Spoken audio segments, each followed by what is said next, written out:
Enchanter support while still having that engage tool that doesn't rely on the Antonio. So I think that's the idea that GiantX were seeing. I wonder if there was any world there where the Amumu was a flex, because it used to be played support as a hard engaged champion. But honestly, it's just a tank. Juhan making his way to the top side here, though. The Antonio's quite far pushed in. Oscar in and won't get this collapse before Juhan's here. Ooh. Dodges as well. He gets grass. That's a good trade. Antonio is going to get the knock-up as well. A great searing charger. Bellows breath. A bandage toss and wait for the first blood. He's fishing there for Juhan. It's always fun, but it depends if you catch anything. I mean, first grub already taken down. Juhan's used his smite. Razork has one on the back wing as well. He just walks in, takes it. So we're one apiece for the grubs. It looks like GiantX is still going to be looking for the second one and finding it themselves. As Jackie's just level 6 here, remember. He's got a lot of brain power to add in, but Razork just walked in and W'd it. Nicely done by Razork. That was a bit dicey because Humanoid wasn't here. Now he's going to cut them off. Now it's turning into something. I mean, Juhan might have to flash over the wall to get on out. He doesn't have his CC that can come your way. And kind of one get out of jail free card doesn't really cut it in these. Nice little bit of macro coming in from GiantX there. You see the Antonio securing a wave crash and then shifting down to up there before that forced Oscar in and towards the turret, but he's doing well. There's now Fnatic trying to do well here too. There's the weave as well. Juhan's going to get locked in place. He's got a curse of the Sad Mummy. He pops it and he flips over. It hits 2 and makes a quick trade. But guess who's here to benefit? Yeah. But I think this has kind of been where Fnatic's game style has been over the course of the start of the split versus the end of the split is, hey, we're going to leave no in this bottom side of the map and just try and play off of Humanoid's pressure in the mid lane to look for picks, looks to plays, and try and snowball things like early Void Grubs or Rift Herald through that. And they kind of leave Noah to be this late game insurance, and we're seeing it at the moment, but this time around it's coming back to bite Fnatic because they can't have that normal style of, hey, Razork TP coming in behind Fnatic. Deep. Jackie's there, not spotted yet. He gets altered, but he buffers onto Humanoid, gets the rocket damage down.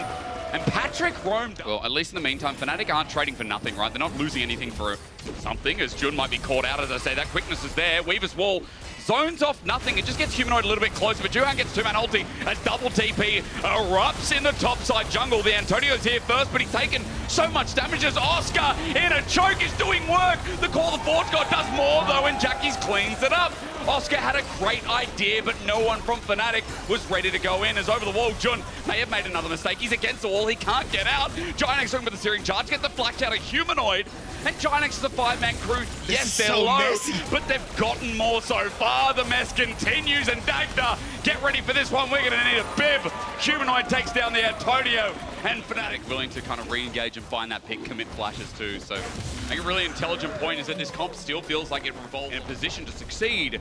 It's just all about how they can move into this mid game, and we talk about how Jackies can't get caught out in this game, no way. I will say I completely agree with you. The gold tower taking potential, and split push Oscar can't really do anything about it. I do think they messed up the assignments though. I think Jackie should be on top side right now. Your top tower, and now Rift Herald about to be taken, can be plonked in mid and take that structure as well. And I feel like if you're looking towards the bottom side as well, Dagda further to your right. And this is the power of the grubs, right? Now top lane is one demolish proc away from being secured. Alskrin is going to get bot tower as well. With all this tower damage, it's incredible. When we came in and we're like, Void Grubs are okay. Then they buffed it to make more Jackie. lights, and maybe now it's going to be better. He's stuck on the spot. He can W over after flashing, but I mean, Razork, all we need is a cooldown and a grand entrance at that as well. A shutdown to Humanoid. Razork played it really well as an actor. He walked downwards like he didn't know, instantly turned around, snapping gauges onto Jackie's, and he couldn't. Yeah, let's see if it hurts him. I mean, this is a pinch. Look at the Weaver's Wall. They can only go up, and Ignar's against the wall as he comes on in. The quickness brings them together. No one won't get a root back, though, but Oscar's position is so damn handy. Onto Patrick. He can't move. He has to flush over the wall for Juhan. A 1-man ulti brings it back as a 2-man knockup from Antonio brings it around. Can he free hit? That is the question. There's a lot of threats to worry about. This 3-man core of the Talia, Sejuani, Rakan has so much CC potential. Call the Forge God starts it off onto Oscar in the call. The Forge God's in the backline instead. Oscar takes up a lot of damage. Oh, the knockup. Antonio, he debuts in a big way. The feathers fly out, but GiantX already have the pick. Fnatic are scent packing, and man, I swear, this guy has gone from 0 to hero this split, and I just love the story. And it's a huge ultimate in that choke in the rip. Situations for Fnatic has been, hey, yes, we can find this engage, but we're not really thinking about how our carries can be set up to follow up. Right.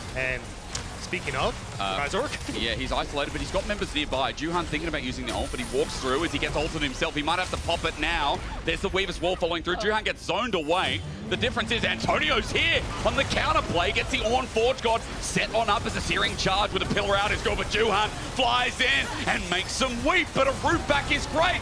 Now Fnatic can play front to back. A counter after counter after a counter, and Fnatic push in. Antonio now groups in as well. Remember, he's got that ulti available. They've got one grub themselves, that helps out, and push comes through. Gold is even yet again. A minute until that Dragon Gents, and I think it's an item check-in time, right? We've got 3 items here on Jackie's, importantly. On the Tristana is, no, don't do it again! Jackie, stop it! On a ward, he spotted out, he continues to back, he gets the ult. Maybe it's a bait as Razork has to push back instead. This time, we were lured in. Jackie's gonna reposition here as Call the Forge God from downtown layers up, and Jun's in trouble, Noah's in trouble. The bandage shots bring big trouble, and a shutdown goes to the Antonio, while in the backline, Igna just rolls in and has thunderous blows for a cow. I mean, They're trying to utilize the Sejuani engage plus the global Taliyah to jump on it, but they don't one-shot, and then it'll be sold for GiantX. With this composition, they need to stop it. Walking in through this choke is kind of difficult. Jackie's caught out. Is he dead? Yes, he is. There's the shutdown. Fnatic open up with a bang, and GiantX have to wonder where it went wrong. Juhan dead as well. I mean, that is a mistake you can't make.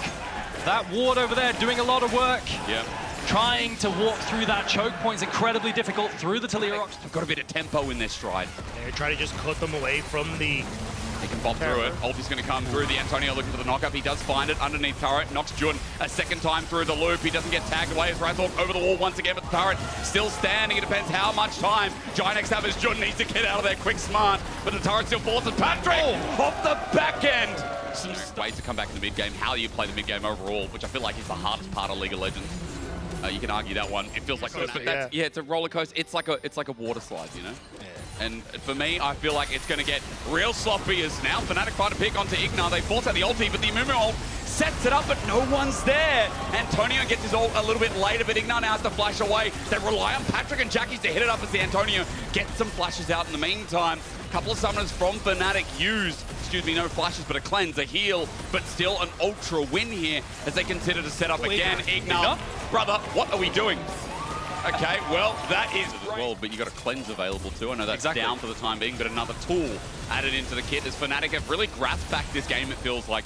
Dragon feels a lot more competitive. The ults feel competitive from Razork as he sends it out again, gets some AoE damage onto Patrick, but Igna with the reignite, the reset-up, gives Antonio a target. Curse of the Sad Mummy as well onto Oscar. He can't move either. Onto the Antonio Razork. It's an Ornn.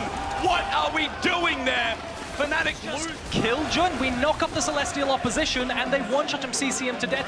That's so. They get the Baron, and they'll be able to set themselves up significantly better now to try and waves, though, because at the moment it's become very easy for Fnatic to kind of bounce back and forth between the two. The Antonio now on this top side. I was going to say Fnatic should be able to walk over, so there's no real wave on pop, but they're going to just give up mid. Juhan tries to engage on Taras Verinen, but just going to get a bit of poke. Igna? Oh, the dive underneath. Hang on. Igna jumps on in. GiantX, so he's tanking up. Again, Mountain Dragon helps out, and Juhan's ult helps more in their opening game of playoffs. They're taking down Fnatic. I mean, GiantX, bigger than we thought, better than we thought. Fnatic out of options, it seems. There's 5 members with the Baron up, look to go in, and Juhan gets another rune in. Hang on, mate. Hang on, brother. Hold your horses. That's a bit too far. Is it? Does it matter? Maybe it doesn't matter. You know what? Juhan, do it again. They can just hit the towers. They can just do it. Oh, look at that. Oh, the blow up as well. That's all they need. GiantX. I doubted. We doubted. But that is a brilliant way to enter.